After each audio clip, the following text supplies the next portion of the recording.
What's going on, everybody? Welcome into episode 11 of Bourbon Sips Fantasy Football Tips.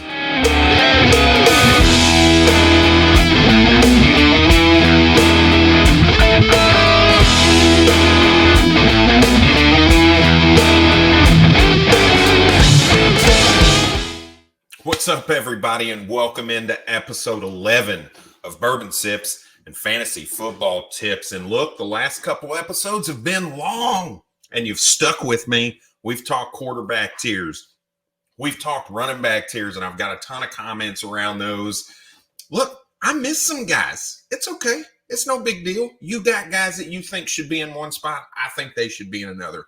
That's the beauty of fantasy. It's like an asshole. Everybody has one. Everybody's got an opinion. That's just what everybody does, right? So we're going to move in to the wide receiver position today. But before we do, look, it's Bourbon Sips. We got to talk about bourbon.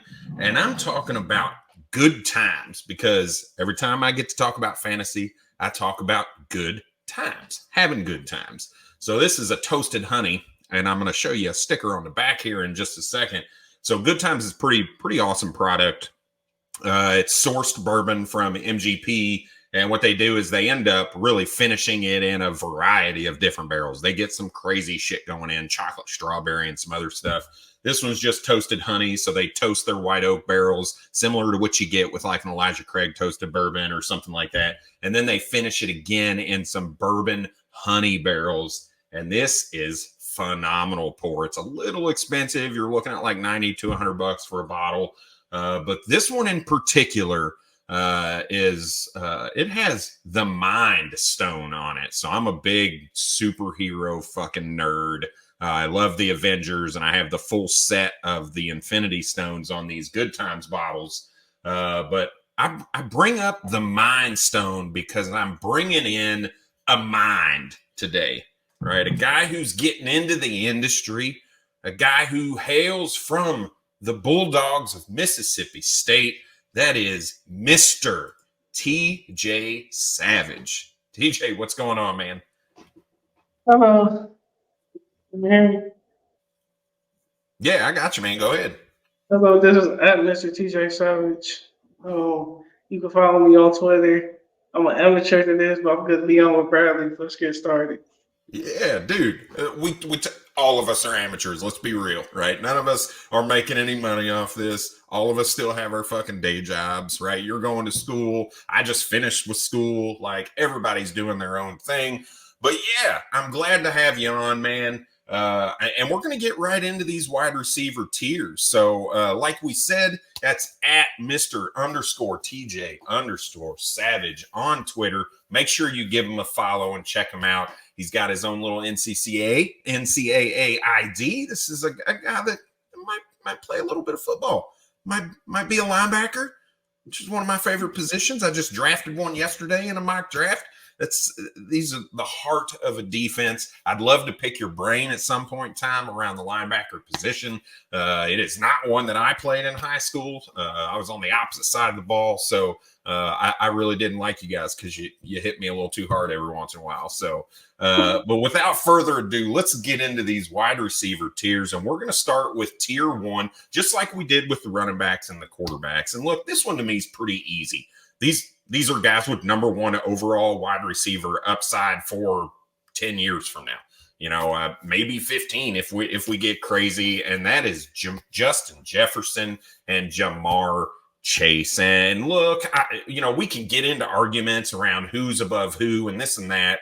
I prefer Justin Jefferson over Ja'Marr Chase, one, because I've got a couple years of proof, and not to mention the fact that Justin Jefferson improved in his numbers. He got better his second year. And if I see that from Ja'Marr Chase also, then maybe I flip-flop these guys. But ultimately, you can't go wrong with either one of them. You could argue Ja'Marr Chase because of the stability at the quarterback position, the better offense, the longer-term stability with him, quite possibly playing with his college quarterback for his entire career with the Cincinnati Bengals. But look, TJ, am I crazy having just these two guys by themselves?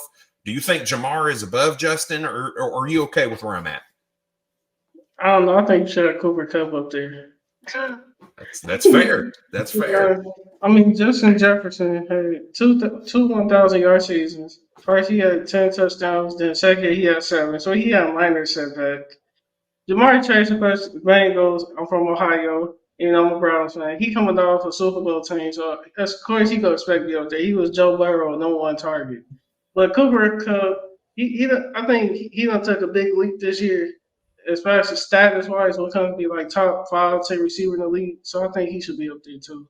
Yeah, and I don't think you could argue. I mean, I personally am not a fan of it because in Dynasty that age is a big deal. And right now, before the season starts, you could probably get wide receiver number 1 overall value out of Cooper Kupp. But this guy that's 28 going on 29, people are going to start to hesitate once he hits that age 30, and you're not going to get the return on Cooper Kupp. So from a dynasty perspective, I always look at it from where are they at on the value chart right now? And I don't think you could move Cooper Kupp for Justin Jefferson right now. You cannot move Cooper Kupp for Jamar Chase, which is why I don't think he belongs in the tier. Now, if you're just looking at a year's worth of production, yes, Cooper Kupp should be up there from a production perspective in the 2022 season with Justin Jefferson and Jamar Chase. Right? We saw him with a top 5 wide. We're getting off track a little bit with Cooper Kupp, but look, this is a guy who had a top 5 fantasy finish with Jared Goff at the helm. Right. And then you saw him with the wide receiver 1 finish with Matthew Stafford last year. So this is a guy who's always had the talent and was able to produce at a high level long term. It just took a little while for the Los Angeles Rams to get a legitimate quarterback in Matthew Stafford. It did. Go ahead. It did. Yeah. Jared Goff was not it. Well, I know a couple Detroit fans who hope he kind of returns to form a little bit, but I'm not on that side of the fence with him. So, all right, let's move on to tier 2. And look, these are guys that are in the last year of their rookie deals. These are a pair of second-round wide receivers, both of which hail from Ole Miss. As a Rebel, and that is A.J. Brown and DK Metcalf. And like I said, these are guys that I could see being in that top tier with Justin Jefferson and Jamar Chase. The one factor that's keeping me from putting them in that tier right now, though, is the simple fact that we don't really know what's going on with that second contract, right? They're going to get paid this offseason or possibly in season if they're able to work something out with Seattle and Tennessee, which both Seattle and Tennessee have been very vocal that they want to make that work. But we don't know, right? We've seen a lot of things happen, right? Deebo Samuel saying he's going to sign with San Fran, and then all of a sudden that shit show that's going on now, he doesn't want to play for him anymore, right? We've seen all of these things happen at the wide receiver position, the shuffle with quarterbacks. So who knows what the hell is going to happen, which is, again, why I have them in this second tier. I want to see what that second contract is and where they go before I move them up into that top tier, or maybe keep them in that tier or drop them down a tier. So TJ, where are you at with A.J. Brown and DK Metcalf? We already know about DK. I think DK, if he stays with Seattle, you go finally get to see what he really about. Because you have Russell Wilson. No, DK, he good. We know he a good franchise player. DK, he gonna have to show out. Like if they get a bad quarterback for him, he gonna have to now prove he worth all that money they gave him. A.J. Brown, a big receiver for Tennessee. We already know what he about. I think with Derrick Henry getting older and taking more hits. That's what we, especially what's that for? Who they signed off season? Robert Woods. Yeah, Robert Woods. Him getting paid Robert Woods. That take some of the hits A.J. Brown be getting. So we gonna see. But I think you should have Tyreek in there. Yeah, no. So that's another fair one, right? Now the quarterback is what kind of scares me. With Tyreek Hill, especially with Jalen Waddle. I love Jalen Waddle. And I think that's going to limit Tyreek Hill's volume. I don't know that he's going to get the volume that he saw in Kansas City because of Mike Gesicki and Jalen Waddle, and now Chase Edmonds in the backfield, who is a pass catching specialist at the running back position. So that's why, and I even put the down red arrow with Tyreek Hill, moving him down a tier, because I still think he's an elite producer in the grand scheme of things. I just think that volume is going to be a little bit lower for him because of the offense as a whole, and I want to see Tua do it with multiple options, and you just didn't really see that. Devontae Parker was healthy for the large majority of the season, wasn't really that great, but Jalen Waddle broke the rookie record in receptions, right? So I think you're going to continue to see that rapport that really Jalen Waddle already had with Tua. And now he's got to build a little bit of rapport with Tyreek Hill, which isn't going to come immediately, right? You're going to see a little bit of learning curve with those two as they get to know each other. And really, has Tua ever dealt with somebody with Tyreek Hill's speed? Right. So that's going to take some adjustment too, right? Understanding when he needs to, how early he needs to throw the ball to be able to hit Tyreek Hill in stride. The solid receiver in Miami doing their top four is what, around the 4.41, 4.41. Like he got speed. Yeah. Waddle's fast, but he ain't Tyreek Hill fast. I mean, we watched Tyreek Hill catch Mecole Hardman, and he ran a sub 4.4, didn't he? Yeah, I think Mecole Hardman did. So, I mean, this dude's speed is unlike anybody else's, and it's going to take an adjustment period to get there. So that's why I kind of have him down. Around DK, it's interesting. I'm intrigued, I would say, right? I do not think Drew Lock is a good quarterback. So do not take what I'm getting ready to say as Drew Lock is good, because he's fucking terrible. But what I will say is what he likes to do is throw the ball down the field. Right? Yeah, so he's gonna continue to do that if he gets the opportunity to start in Seattle and they don't bring in a Baker Mayfield, or Geno Smith somehow doesn't overtake that quarterback position during camp, or they don't draft somebody that comes in and wins that battle out of camp, which I don't think any of these rookies are going to come in and really take the job from anybody, if I'm completely honest. But the other thing to think about from a Seattle perspective is there's a lot of talk around Tyler Lockett being moved. And if Tyler Lockett is moved, DK Metcalf is the only guy left in town other than Dwayne Estridge that you hope turns into something, and Noah Fant, who I don't get any of the hype with because I haven't seen him really do anything to warrant any of that. So to me, DK is the ultimate winner there, regardless of who the quarterback is. We've seen piss poor quarterbacks produce top end wide receiver talent in the fantasy realm of things, right? Not in the football world, but in fantasy football. So I think DK is safe. He's a touchdown machine. He's a deep ball machine, and he's just a different animal for sure. I'll put Mike Evans in there too.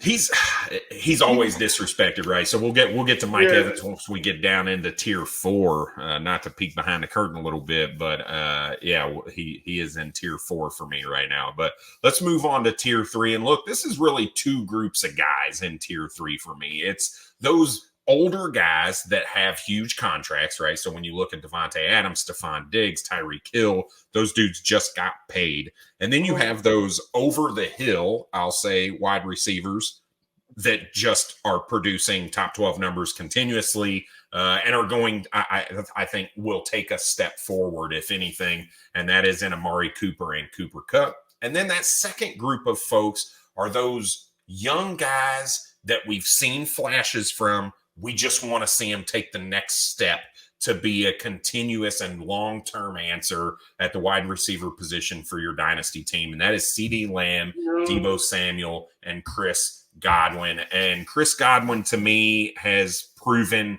over the course of a couple years that he can be that top-tier fantasy producer for you. The problem is health. He just can't stay healthy. Deebo Samuel, same thing. Couldn't stay healthy. Once he got healthy, we saw that monster season from him last year. The reason he's not higher for me is the Trey Lance factor. I do not believe in Trey Lance. I do not think he's a great quarterback. No, I am abnormally low on Trey Lance. I've seen him go as the QB4, QB5, the back end of the first round in a dynasty startup draft twice this season, this offseason. And that blows my mind. This is a guy who started played 2.5 games, started 2 of those, And I understand he had over 20 fantasy points, but he did not look good as a quarterback. Now, what does that have to do with Debo? What that has to do with Debo is that rushing game that he got last year. A lot of that's going to be taken away from Trey Lance now, right? Same reason I'm a little lower on Elijah Mitchell. I think Trey Lance is going to eat up some of that rushing upside that Debo and Elijah Mitchell have. And then number two, I haven't seen Trey Lance be a good passer. I just haven't. So until he proves that he can do that to sustain a Debo Samuel and a Brandon Ayuk and a George Kittle, I'm not on board with that. But Debo is such a massive talent. I can't move him out of this tier either, but that's why he's kind of low. So other than Debo, unless you want to talk through him a little bit more, where are you at with this fairly large tier 3 group? Well, let's see, Devontae Smith. We already know about him and Aaron Rodgers, but we gonna see what he gonna do with Derek Carr in Las Vegas. So we already know about him. Stephon Diggs. I was on the Dynasty Mafia podcast, and they kind of convinced me to look at him somewhere. So shout out to them. Stephon Diggs. He's been a good. You can say number 2 receiver to Cole Beasley. I don't know if that was Josh Allen. Amari Cooper, he on the Browns, but I'm a Browns fan, but I don't know. I really don't know about him right now. We already know about Tyreek Hill. It all depends on what Tua go do. If Tua stay healthy, we already know Tyreek Hill's number 1 receiver. Go to. Yep.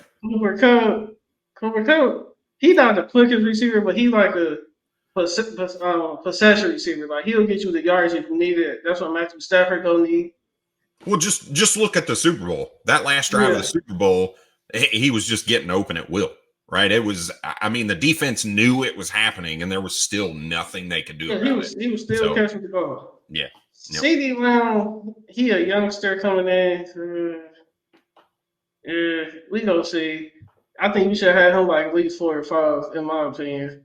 All right, that's fair. That's fair. Debo Samuel, like you said, with the 49ers type of offense, he could. But I want to see Debo go to a different team because I want to see what he's really capable of. Like we can see what you do in the Kyle Shanahan offense, but can you do that in a different offense? That's what I want to see. I'm telling you right now, if he goes into a good situation with a quarterback that is willing to throw the ball, he's leapfrogging all these guys into tier 2 for me.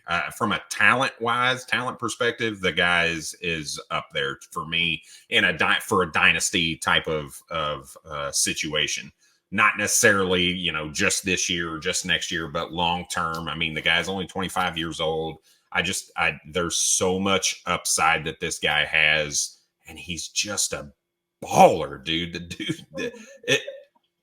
I love physical players. Like that's my jam, right? So if you listen back to last year, for instance, right? I didn't like Travis Etienne. I was not a Najee Harris guy. I was a Javonte Williams guy because I want to see those maulers. I want to see those guys who fight for every yard they get and they literally punish the defense, right? Just like the defense is out to punish the guy with the ball. I want to see these guys with the ball saying, oh, you want to hit me? All right, you're going to regret hitting me. And that's what I love to see in Debo Samuel, which is why I think, I have that type, right? A.J. Brown, that I see that in a Debo Samuel, and I think he could be the similar type of player, which is probably moving him up to tier 2 if he falls into the right situation. Yeah, Kyle Shanahan offense. He had 3-4 running backs over 500 yards. Like that's crazy. Yep.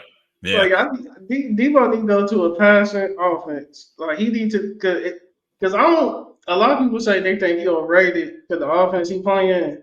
They think he get like quick passes here and there. But if he go to like a passing team, then we go see what he really capable of. Yeah. I mean, he's a monster after the catch. This dude was not a quick pass guy. He did do a few. I mean, he did have some. Don't get me wrong. But he was not a guy who was just taking a bunch of screen passes and slants to the house. Right. Mm-hmm. I mean, this guy can do it all. And I love everything about his game. Chris Godwin.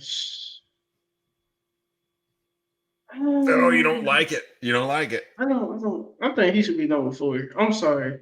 I don't like how you got Mike Evans at 4, but you got, is it 4? Yeah, he's tier 4. You got Mike Evans at 4, but Chris Godwin at 3. Come on, Bradley. Yep. I don't like that. So here's my. We'll get to Mike Evans. I don't want to peek behind the curtain too much, but I do want to revisit Amari Cooper. Right, you're a Browns fan. I'm a Browns fan. I showed you my autograph footballs back here. Been a diehard Browns fan since the mid '90s when I was old enough to pick my own team. Because I grew up a Steelers fan because my dad was a Steelers fan, and then I got old enough to be like, look, man, I don't want to be a Steelers fan anymore just because. And I followed the Browns, right? I said, you know what? I'm a University of Kentucky fan. The Browns are coming back. I didn't know that at the time, but I said, wherever Tim Couch goes, that's going to be the team I'm a fan of because I loved myself some Tim Couch coming out of the University of Kentucky. And then lo and behold, the Browns took him number 1 overall. And here I am, 24 years later, still toting the rock for him. So because of that, Amari Cooper has a lot of love for me. I don't know that Amari Cooper's never played with a quarterback like Deshaun Watson, right? He's played with some good quarterbacks. Don't get me wrong. He got the opportunity to play with Dak, and he got the opportunity to play with Derek Carr. And I love Derek Carr. I have just an affection for that guy. I think he is severely underrated as a quarterback. Right. And we look at it a lot from a fantasy perspective, right? Oh, well, he's the QB 14 and this and that. And I get it. But from an NFL standpoint, that dude's a fucking monster. He is so good at playing the quarterback position. It's a guy that I've just always loved, right? So you see Amari Cooper, when he is the alpha, just produce good seasons, right? He was a wide receiver 1 with Derek Carr. He came to Dallas. He was a wide receiver 1 multiple seasons there, or at least in a points per game perspective with Dak. And I think you're going to continue to see that. You're on a team where they're not going to have to throw the ball every play, which some people would look at and say that's not a good thing, but I think it is. I think it's a really good thing that teams can't focus coverage on Amari Cooper. It's not a team that's just going to come out and throw the ball 50 times a game unless they need to and it's a shootout or whatever. They're going to lean on Nick Chubb. They're going to lean on Kareem Hunt, and that nobody can guard Amari Cooper. Just watch the tape. Just watch this guy. He makes everybody look bad. Like Trayvon Diggs, who everybody loved last year, and I mad respect for the dude. He was getting torched in camp by Amari Cooper. I mean, it was bad. Now, you saw some of those big plays that Trayvon Diggs gave up, right, in season because he's that corner that likes to take risks, right? He wants to go for the interception, and if he don't get it, that guy's taking the ball down, he's taking it to the house, right? So but I just Amari Cooper to me is a next level talent. This is a guy who's playing with Deshaun Watson in a great offense. They got a good offensive line. They're going to give him some time to develop. I think he's a easy top 10 wide receiver as long as the Browns are able to hold on to him, which is why I've got him above some of these other guys. That's a ballsy take to say he's above Tyreek Hill, but I'd be willing to bet that he's going to finish ahead of Tyreek Hill in fantasy points this season. Yeah, I ain't want to speak on Mark because I ain't want to sound biased. Oh no, we're Browns fans. We be as biased as we want right now. Yeah, biased as we want.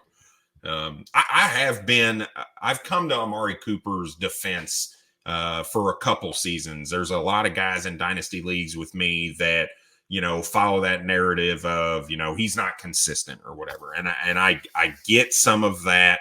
And he did have his first year in Dallas super inconsistent, but those numbers didn't follow him the remainder until last year, which was a very odd season for the Dallas Cowboys.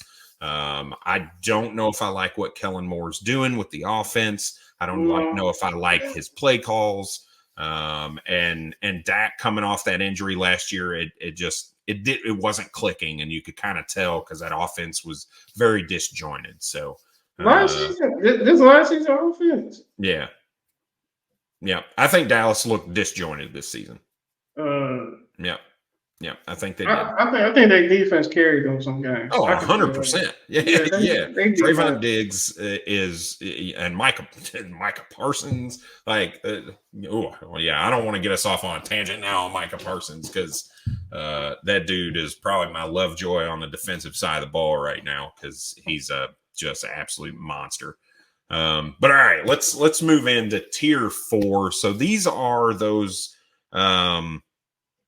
These are these guys that I think any of them, it would not surprise me if they sneak into the top 12, right? Any of these guys I could see in the top 12, right? Mike Williams on a points per game basis without injuries last year, he was top 12. Deontay Johnson was number 8 in fantasy points in total. Terry McLaurin with the best quarterback he's gotten to play football with since coming into the NFL with Carson Wentz. And I know that might be a big thing, but I think Carson Wentz he did not play bad football until those last 2 games of the season last year. DJ Moore, who is just that wide receiver too, but you see him put up some big games. So if he can be consistent with that, if Carolina can figure out the quarterback position, I could see him sneaking into the top 12. Mike Evans is a guy that he's had 1,000 yards every year he's been in the league. Mm-hmm. Right? You can't diss that. You can't talk shit about it. The problem I have with Mike Evans and why I have him so low is he is that guy that will fucking lose you a week in fantasy because he'll have 1 catch for 7 yards. Like, look, bro, you can't be my wide receiver 1 if you're going to go out and catch 1 fucking ball for 7 yards. Not happening. Not really? happening. Dude, he does it more often than anybody wants to admit. Now, would I like to have him as my wide receiver 2 on my dynasty team? Absolutely. I would take that hands down. But this is not a guy that I want to have to depend on week in and week out because he's proven over his entire career, basically, that he will burn you at least 3 weeks in a season, right? And if that week comes at the wrong time, you're fucked. You're fucked. You just can't, and you can't recover from your wide receiver 1 giving you 7 yards and 1 catch, no touchdown. So that's why I've got Mike Evans down a little bit. And look, Chris Godwin is the alpha in that offense. When he's healthy, Chris Godwin is the guy getting targets because I just think he's a superior receiver in the grand scheme of things. Then I've got a couple young guys in here, and Jalen Waddle, T. Higgins, Jerry Jeudy. These are more hopes, right? We saw Jalen Waddle break the rookie record in receptions. We saw T. Higgins really come on and produce more fantasy points per game than Jamar Chase over the course of like a 6-game span in the back half of the season last year. And then we see Jerry Jeudy and what we hope Jerry Jeudy can be with Russell Wilson at the quarterback position. And this is just a preference, right? Some people will have Cortland Sutton up here and have Jerry Jeudy in the tier down. Some people have them back to back. To me, I just think Jerry Jeudy is a far superior talent over Cortland Sutton. And I think Russell Wilson's going to be able to exploit that quite often. So where are you at with tier 4, TJ? All right, I'm going to start from the bottom up. Jerry Jeudy, you need to step up. Like, I'm being honest. You need to, like, completely step up. I don't know. Yeah, okay, you don't have a few back quarterbacks. They're in a rebuild. You need to step up. Because now that you know he got Russell, he going to force feed.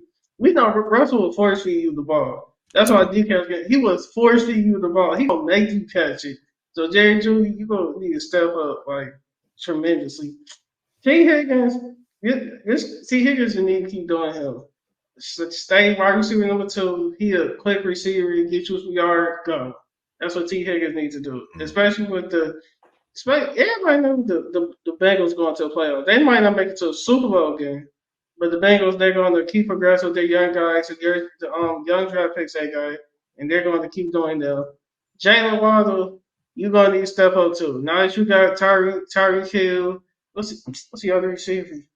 Mike Gesicki, their tight end. Devontae Parker, wide receiver. Yeah, now that you got some crackhead wide receivers, you're going to need to step up because we know you got the hype coming out of Alabama, Nick Saban, people. That don't matter. You're going to need to step up. That's how you feel there. Wait, where'd you say you went to school? You're going to school again?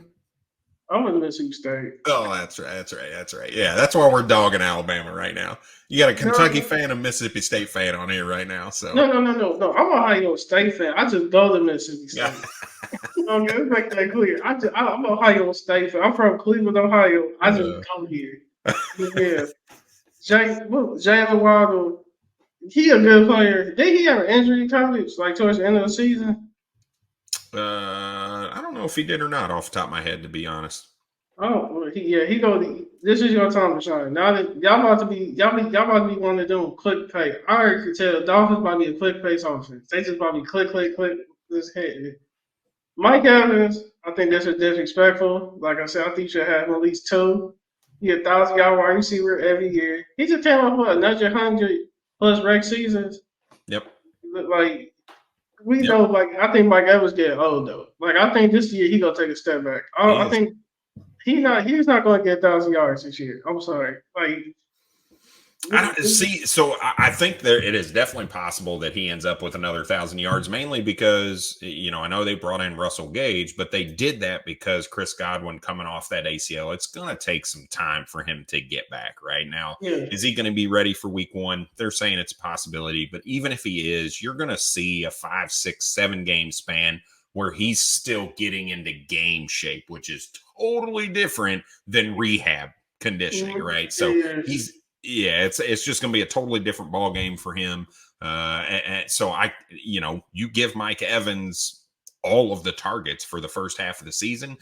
There's a good chance he ends up with another 1,000-yard season. But like I said, a guy that can lose me a week, that's pretty much proven that he's going to lose you a week at least 3 times a year. I can't do it from a dynasty perspective. Bradley really don't like Mike Evans. Y'all see this? He I've really always don't like I've always him. been very low on him for sure. Yeah. What we talking about? DJ Moore.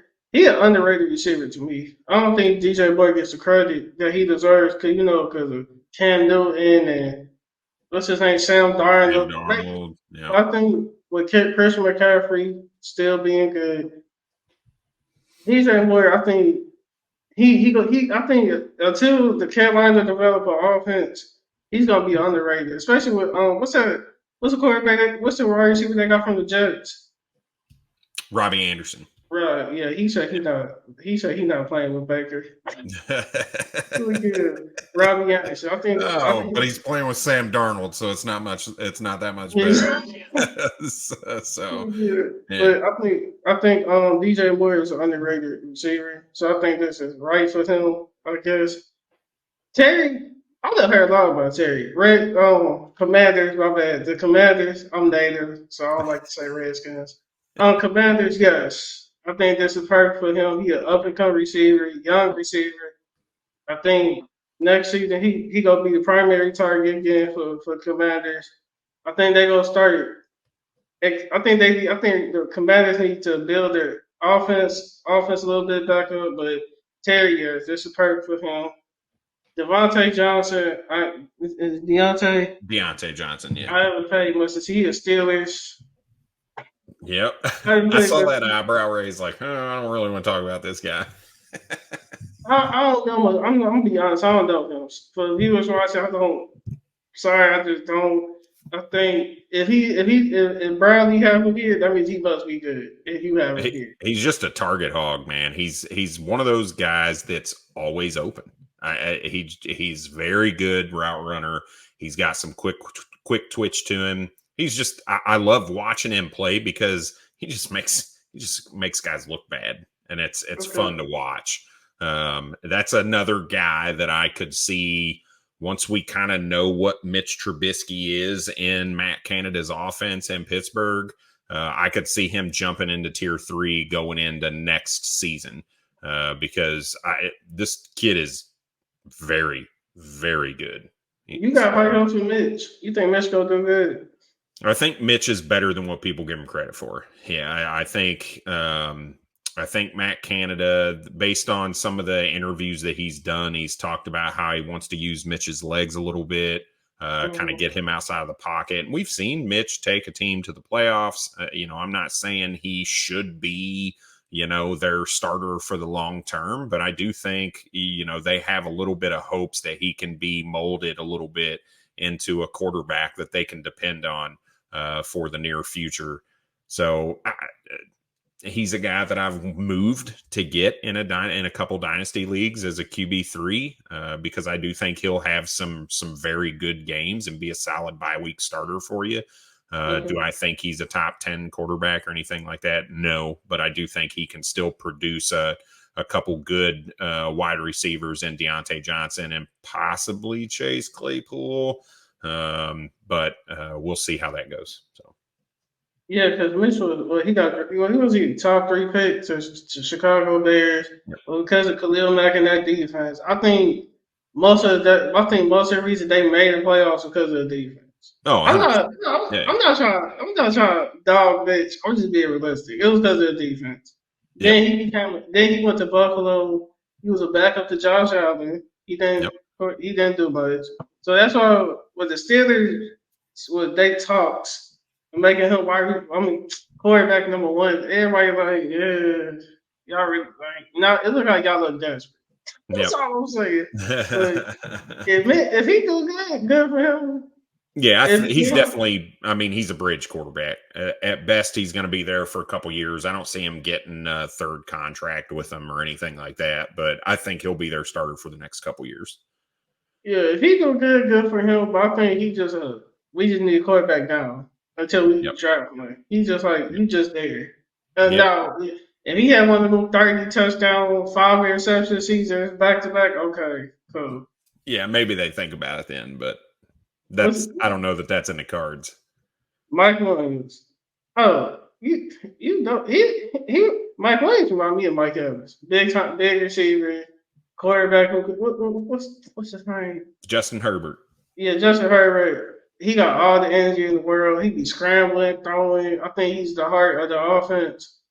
We all know LA Chargers are known for big time receivers, from Michael Floyd to the Phillip Rivers era. They always had big time receivers. So Mike Williams, I think that's perfect for him right there. Now he's a receiver. He can either go up or he can either go down. I think he's a little inconsistent, just a little. Charger fans don't roast me. That's true. Why do you think he's in the same tier as Mike Evans? Yeah, I think Mike Williams, sometimes I'll be like, though, like, what you doing? Yep. Yeah, I have between him and Curtis Samuel, those were 2 of my favorite receivers, probably 3 years ago. Those were guys that I was heavily targeting in dynasty leagues because I just think they're really good ball players. And Mike Williams, you watch him come in, he has 1,000-yard season, and he's under 1,000 yards, but he has 10 touchdowns. And then 2 years ago, he kind of underperformed pretty majorly. Then the Chargers go through their coaching change, and they talk about how they want to use him more like they use Michael Thomas. And you saw the first 4 or 5 weeks of the 2021 season, he was a top 5 wide receiver in fantasy. He was getting double-digit targets, which has always been kind of the thing that was holding Mike Williams back. Keenan Allen was holding him back, because Keenan Allen was getting all of the targets and Mike Williams was limited to 6-7 targets a game. And then those first 4 or 5 games, you start seeing Mike Williams get 10, 11, 12 targets, and you just see him explode.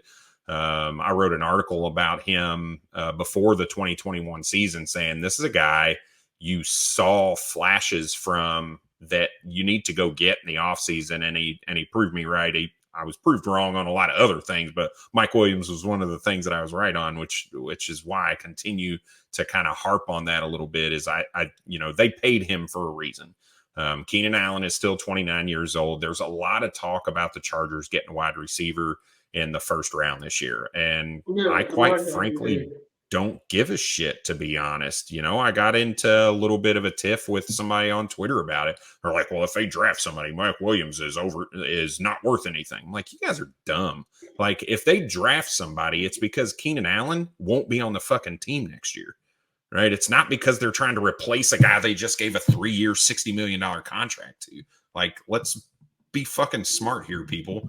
But when you get on Twitter, you get a lot of people who aren't smart and a lot of people who like to fucking do shit just to get likes and retweets and all that kind of shit, right? So don't pay attention to that, because Mike Williams is still going to be a guy that's going to produce for you on your fantasy team.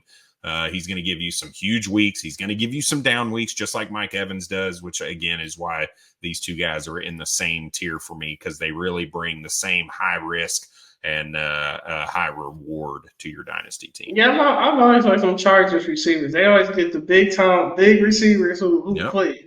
Oh, yeah.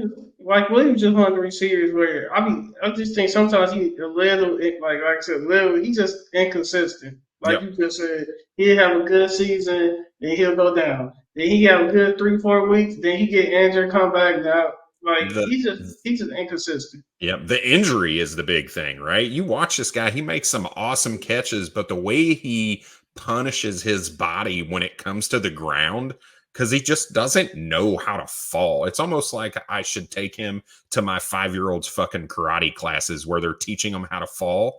Like, Mike, come sit here with these 5-year-olds and watch this sensei show him how to fall on the ground, because maybe that's what it is. Because he's got, all his back problems are because this dude goes up and gets the ball and then just all of his weight down on his spine. He lands on his hips a lot. He puts all that compression on his lower back. He just has no idea how to fall with the ball. So you got to see him play the majority of the season this year. So hopefully he's working through a little bit of that, but yeah, the inconsistency is a big thing. But all right, let's move on to tier 5. So this is a last minute change for me. These last group, tier 5 and 6 I had in the same tier. And the more I got to thinking about it, the more I just didn't think it was fair to put these 4 guys in tier 5 with the 5 folks that I have in tier 6. These guys are younger. These guys are guys that we've seen flashes from, or that we hope to see a flash from in the case of Devonta Smith. So when you look at Michael Pittman, you saw a very solid season. I think he was wide receiver 16 in PPR leagues last year with Carson Wentz. And look, you add Matt Ryan, who we've seen produce high level and high caliber fantasy wide receivers throughout his entire career in Julio Jones and Roddy White and Calvin Ridley when he was there. And you hope that he kind of brings that to Indianapolis and continues the growth of Michael Pittman that we saw from year 1 to year 2 and now into year 3, which is that big jump, right? That's when you hope to see wide receivers make that leap, is going into year 3. Which is, one of the reasons I've got CeeDee Lamb up there, because I think he's going to take that year 3 jump as well. So Michael Pittman is at the top of that tier. And then Courtland Sutton, again, we talked Jerry Jeudy a little bit earlier. And I think, if you flip these guys, I'm not going to argue with you. I just have the preference of Jerry Jeudy's skill set over Courtland Sutton's. Courtland Sutton doesn't really separate. He's more of a jump ball guy. He's more of a contested catch kind of guy. Whereas Jerry Jeudy is more that route runner, and he creates separation pretty much in every route that he runs. He knows how to get corners to do the wrong thing on a lot of his routes, and Courtland Sutton doesn't. So Courtland Sutton, I think, with Russell Wilson, has the potential of being higher. I'm just not feeling it. It's more, like I said, more of a personal preference. Marquise Brown is another one of those guys that I harped on in the preseason last year that you guys need to pay attention, because the last 7 weeks of 2020 season with Lamar Jackson, he was a top 15 wide receiver. He was getting targets. And this is another kid that's always open. He would have had an even bigger season last year had he not had a drop issue. I think there was like a 3 or 4 game span where he dropped like 4 touchdowns and touchdown passes that he was wide open on. So I think you see him clean that up. You see Lamar Jackson come back healthy. I'm not worried about Rashad Bateman. I think he's going to be good for the offense, but I don't think he's eating up targets from Marquise Brown. I don't think he's eating up targets from Mark Andrews. I just think he is another weapon for that offense that ultimately is going to look to run the ball with J.K. Dobbins and Lamar Jackson, and then use that to throw the ball downfield to Marquise Brown. And then Devonta Smith, who was my favorite receiver coming out of the draft last year. Again, I have a preference to those guys that create separation with route running, and that was his deal. I'm not worried about his size or anything like that. I do think Philadelphia needs to add somebody in the draft, and that's only going to help Devonta Smith. That's going to allow them to move him around a little bit, play in the slot a little bit and outside, which he can still win outside, so I'm not worried about it. But I'd like to see a little bit of a leap with him. And also that is dependent on an improvement from Jalen Hurts, which, from a passing perspective, he's somewhat underwhelmed his first couple seasons in the league. So tier 5, how you feeling, TJ? Let's start. Michael Pittman. Let's see. Second, he a 6'4" receiver. He good. Big guy. I think with Matt Ryan coming in, which was a big news story for free agency. I think he's gonna become Matt Ryan #1 target. But they do have the running back. What's his name? Jonathan Taylor. Yeah, he had 1,000 yards. He only a rookie. Well, this on his second year in the league, coming out that good rookie season. So I think Matt Ryan with Michael Pittman and Jonathan Taylor, that's gonna be good. Cortland Sutton, he had injury 2020. Only played one game, came back 776 receiving yards. So, but before that, he did have 1,000-yard season 2019. But like I said about Jerry Judy, with Russell Wilson coming in, you got to step up. Like I think he gonna force feed. Russell will force feed you the ball. I'm telling you, he's going to throw the ball to just like Jerry Judy. He's gonna do Cortland Sutton the same way. He go force feed. I just hope Cortland don't get injured again, because he do have a little bit injury problem, just a little. But I hope but with Russ force feeding him the ball, I hope he stays healthy. Marquise Brown, we already know every year he went 500, 700, 1,000 yards. It was a 4-season league. With the Ravens offensive line issues, man, the style that Lamar Jackson play, I think Marquise gonna have another 1,000-yard season if he stays healthy. I think he should be in the fourth tier column, but if Bradley got who it's Bradley.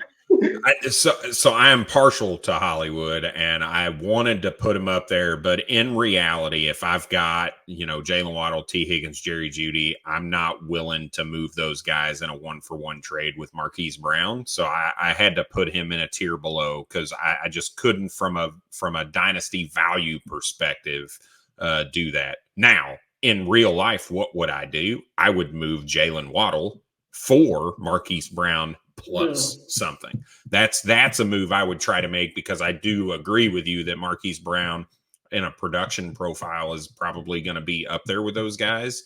But from a value, as in what I could get for him in a dynasty trade, he's just not on the same level as those guys right now. T. Higgins and the way he closed out the season, Jalen Waddle and the way that he produced all season, I don't think you could do it. So, but I do think production-wise, he's up there.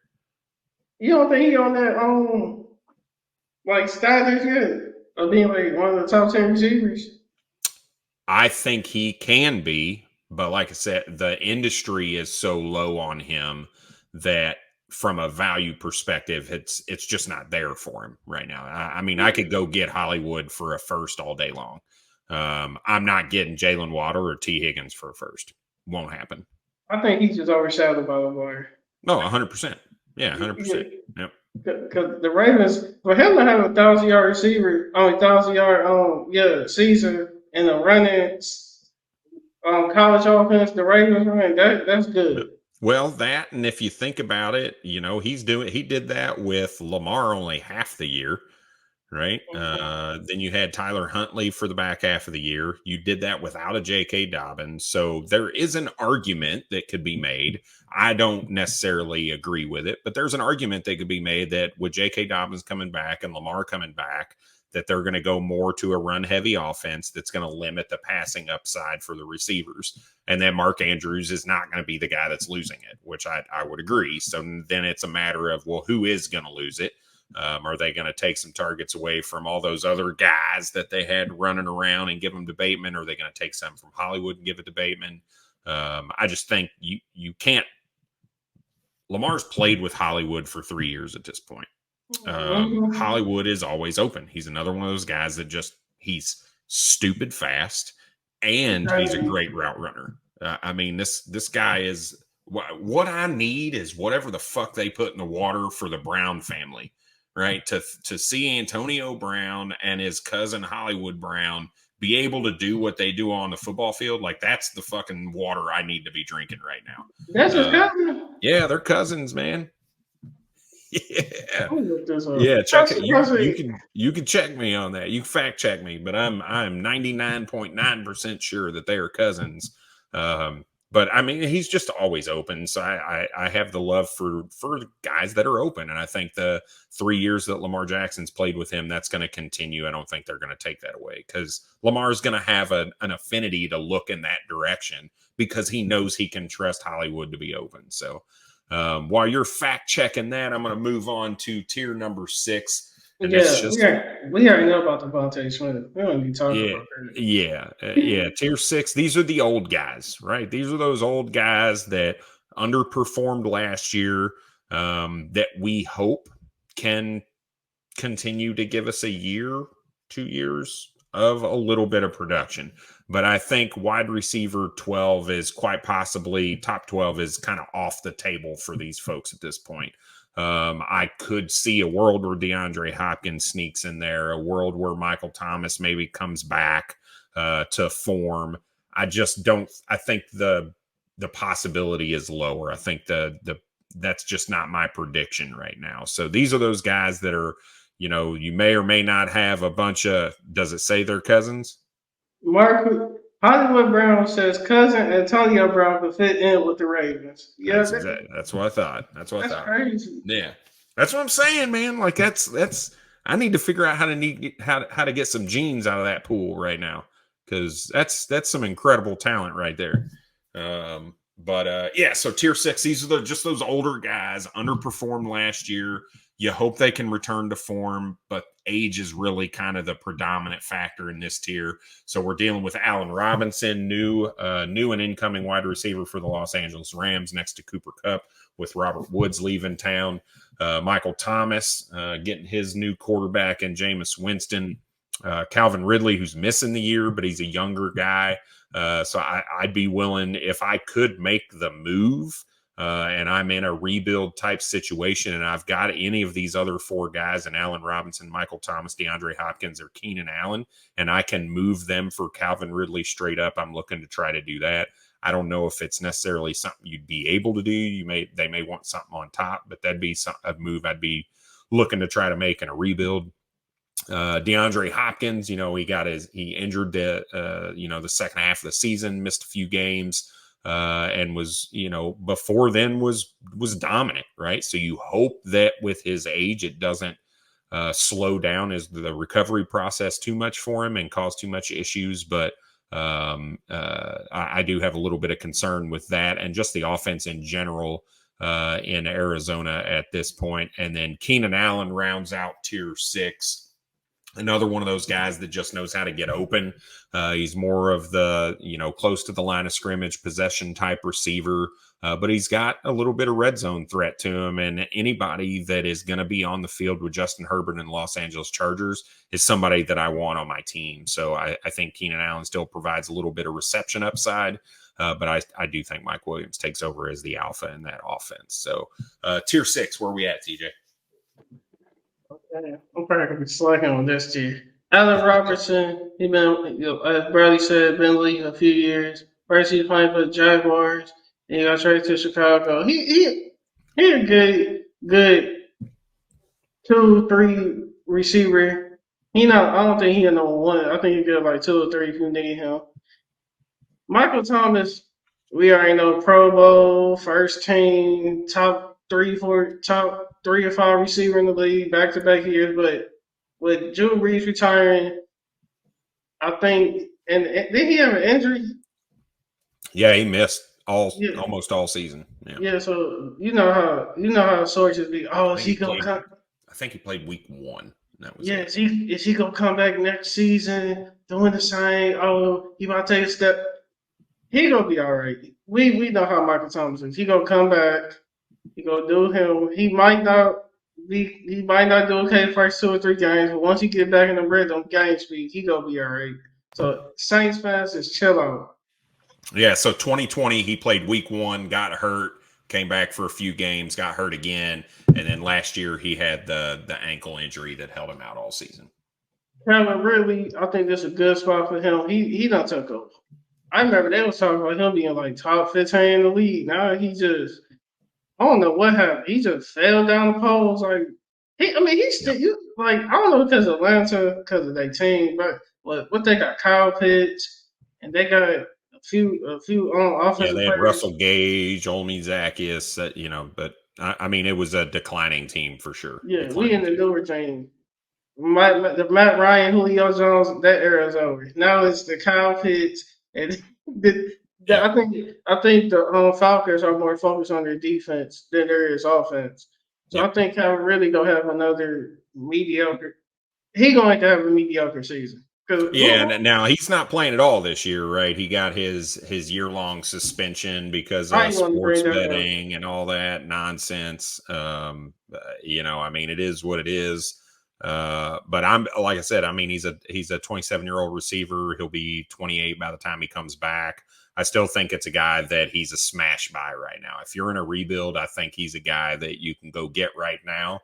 And if you draft well this season and you draft well next season and you have Calvin Ridley on that team as well, you can immediately be a contender in 2023. So he's a guy I think you just have to go get right now. And if you are the Calvin Ridley owner, do not sell him. I will preach that forever. Do not sell at the low point. That is the worst. That's the best strategy to being terrible. Right at Dynasty is to sell at the low point. Do not do that.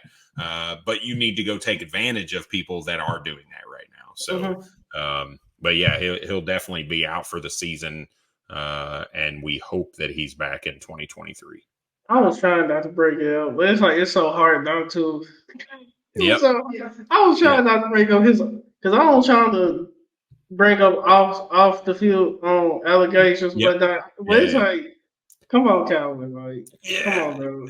Well, so look, I'm a big Reds fan as well in baseball, and Pete Rose got busted for the same thing. But my argument to that is, and it's a little bit different because Pete Rose did it while he was playing, whereas Calvin Ridley wasn't even on the field. What are you like? How is the integrity of the game put at jeopardy by a guy who's not even playing or at team activities or anything? Like, that's just nonsense. I don't think he should be suspended. I mean, like you said, it is what it is. There's us talking about it ain't going to change anything, right? So, what do you do from it from a dynasty perspective? And I think it's move Michael Thomas, DeAndre Hopkins, Keenan Allen, or Allen Robinson for Calvin Ridley right now. That's the move I'd be looking to make. So Let's see, DeAndre Hopkins, 5 straight 1,000-yard receivers, #1 receiver, all first team, all the accolades. We know. Of course, he had an injury. Well, see, a lot of these wide receivers get injured, like you know this, but yep. he came off. He had an injury. I think he getting up there in age. I think he is getting old. I think all them 1,000-yard receivers catching up to him. Unless he about to be like Jerry Rice. But DeAndre Hopkins, I think when he come back with Kyler Murray and the rest of the squad, he gonna be all right. I don't think he gonna have 1,000 yards. I think he gonna be at the 800, 900 yard range. I don't think he going into the 1,000. If he do, good for him. But I think he get up there in age. But we all know what DeAndre Hopkins can do. Yep. Keenan Allen, another 5 straight Pro Bowls, 5,000 plus receiver yards. But how many times he gonna keep taking the hits he be taking? Because Keenan Allen be taking us like some hits. Yep.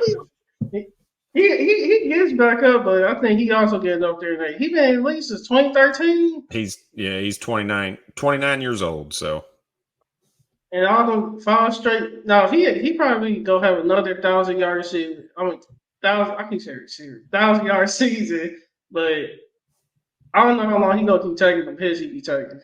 Like yep. we know Justin Herbert go throw the ball to him, but I'm scared that he gonna catch the right ball. It's gonna be over. Yeah. Well, and you think about it, he's had his ACL redone. He's had some big injuries in his Yeah. career since he's been a Charger. So, it's not, outside the realm of possibility that he re-injures that or has some other big injury. But he's an older guy too, right? So do you expect his body to start to break down at any point? Or do you expect him to just not be as quick twitch as he used to be? So, I think he definitely deserves to be in this tier, but I do think these guys probably after next year, with the exception of Calvin Ridley, there's a good chance they're still in this tier after the end of the season for me. So, all right. So, hey, we just made it through 6 tiers worth of wide receivers. We talked about Good Times Toasted Honey Bourbon. TJ, where can they find you at, man? It's just TJ McKinley at Mr. TJ Savage. I'm looking for any coach out there who at D1 looking for linebackers currently. You can find my NCAA on my Twitter. And you can basically find me at Twitter. I do podcasts now. It's like about 6 or 7. Thank you all for having me on your podcast. Bradley, I hope to come back home. But you can find me at Mr. TJ Savage on Twitter.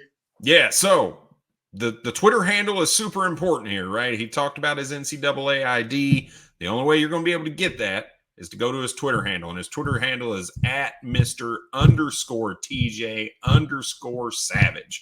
So don't forget those underscores when you're looking him up. Prospective linebacker. Do you play mid, inside, outside? What's your specialty, TJ? Well, both? Oh, I like it. Versatility. That's my. So sell yourself a little bit. I want to give you the floor just for a minute. So are you a range linebacker? Are you a cover linebacker? Are you rushing the passer? Are you a run stopper? What's kind of your MO? I'm always been a good blitzer, even in high school. Even while the drama I went through in high school is still going through that. I've always been told I'm a good blitzer. I can read the offense. I need to work on my speed. I need to get back in shape.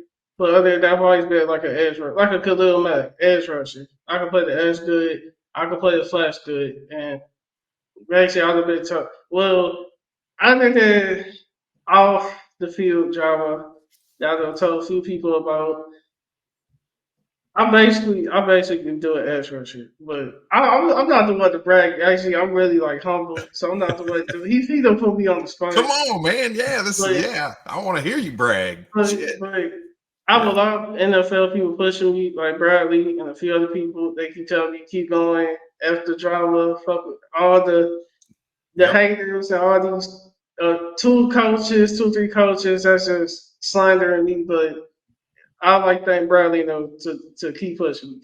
Yeah, hell yeah, man, hell yeah. That's what we're here for. I've got a few people in the phone that I'm working on for you. I'll keep that going. Who knows? Maybe I'll see you in that white and blue, cheering on Kentucky. Maybe even the white and blue at Penn State. Who knows? We'll see how it goes. So, all right. Again, you can find him at Mr_TJ_Savage. You can find me at FF Bourbon Dude on Twitter, or Bourbon Sips and Fantasy Football Tips on YouTube. Give me a like, give us a subscribe, drop us a comment. The DMs are always open for your trade questions or just general dynasty questions at all. Or maybe you want to hate on my rankings. Hey, let's have a conversation. I'm good with that.